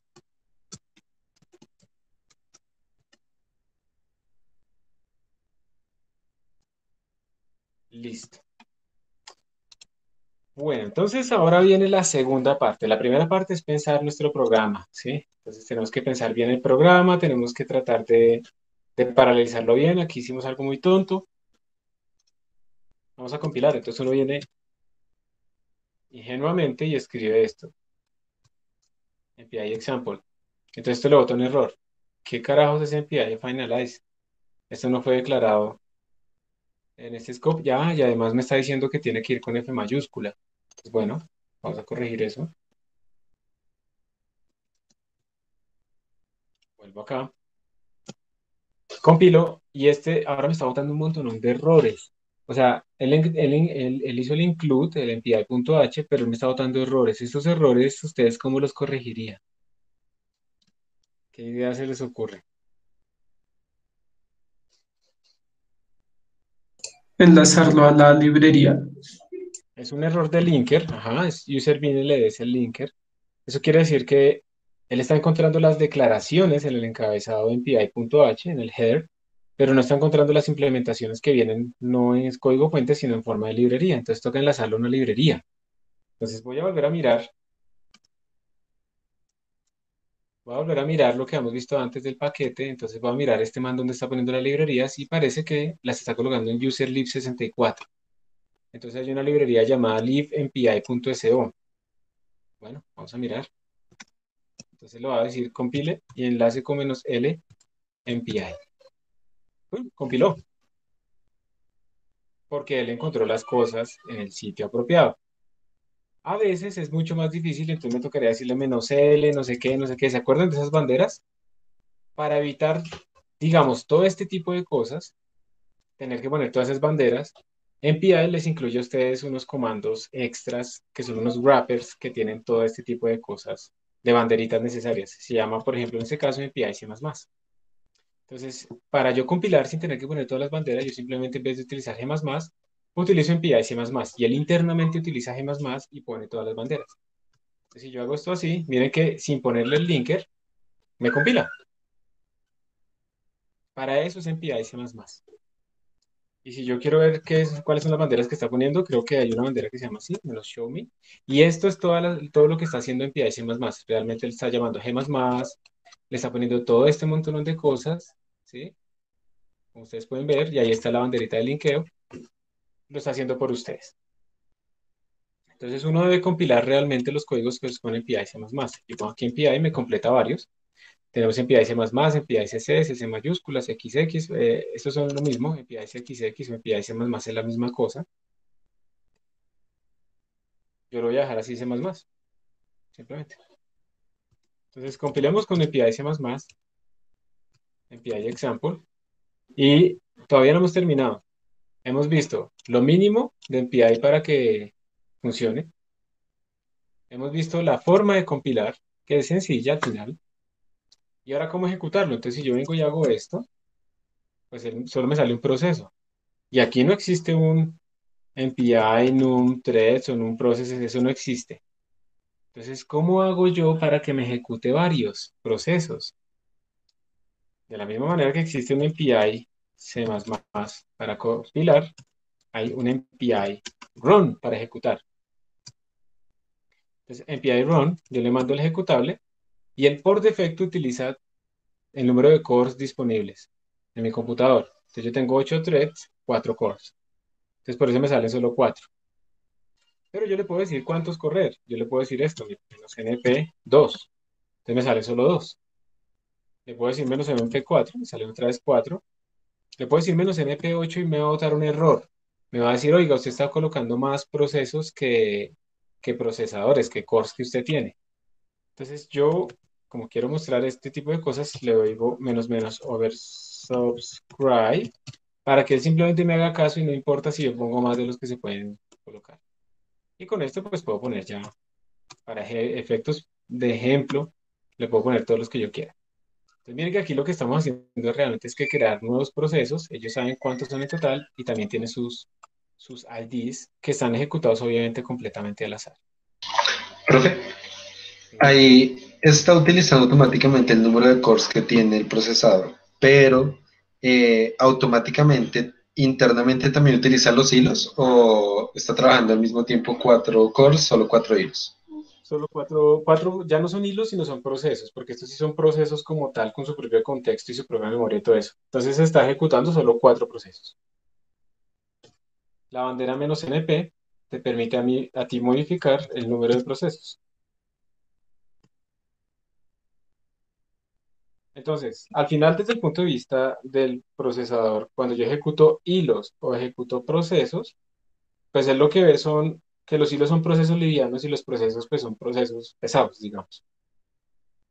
Entonces, finalmente son cosas por ejecutar. Entonces, para el procesador es la misma cosa, ¿está bien?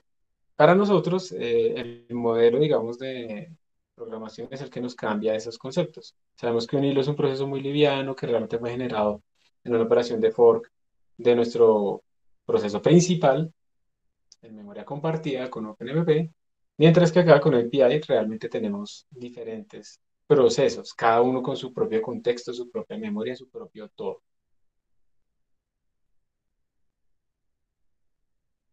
Entonces, en resumen, cuando ustedes van a hacer API, primero, las funciones básicas, API init, API finalize, size y run. Eso es importantísimo para saber quién soy yo, de cuántos, y con eso yo puedo empezar a dividir mi trabajo. Segundo, compilar con API C++. Ya esto le pueden poner ustedes las banderas también del compilador, menos O2 y ese tipo de cosas. Tercero, ejecutar con MPI run. Vamos a mirar MPI run, el manual. MPI run tiene otras formas de llamarse MPI exec y no sé qué cosas. Y ustedes le pueden decir cuántos números de procesadores quieren. Ustedes pueden decirle en un archivito que él lea, ustedes les pueden decir a MPI en qué host, en qué computadores se pueden loguear o se quieren loguear para ejecutar sus cosas. Entonces yo en este archivo, eso lo vamos a ver después cuando veamos en PI, yo voy a ponerle este computador y otros 2 computadores y él va a pasar por la red y se va a comunicar con los otros computadores. Y entonces así mágicamente, si estoy en 3 computadores, cada uno con ocho posibles threads, ahora puedo correr 24 threads. Obviamente, esa comunicación entre ellos va a ir por la red, y entonces si mi red es lenta, pues eso me va a afectar el procesamiento en caso de que la comunicación sea más importante que el procesamiento. ¿Sí? Lo mismo pasa acá, en esa comunicación. Mm, ¿Y qué más? ¿Qué más? ¿Qué más? ¿Qué más? Bueno, aquí hay muchas otras banderas que uno puede utilizar para ver cómo se está ejecutando todo. Vamos a ir viendo algunas, poquitas, realmente. Yo creo que nos vamos a meter mucho en esto. Y cuando ustedes ya entran a un clúster, por ejemplo, en un clúster ustedes normalmente lo que van a tener es MPI y OpenMP todo disponible.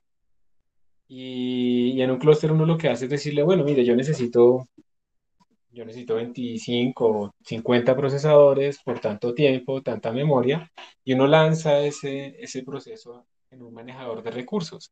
Y ese manejador de recursos es el que realmente se mete al clúster y le asigna a uno los recursos que uno pidió, si hay recursos disponibles y dependiendo pues también de otras restricciones. Y así es que funciona en un clúster. Todo eso es así, como ustedes están viendo acá. Y perdón.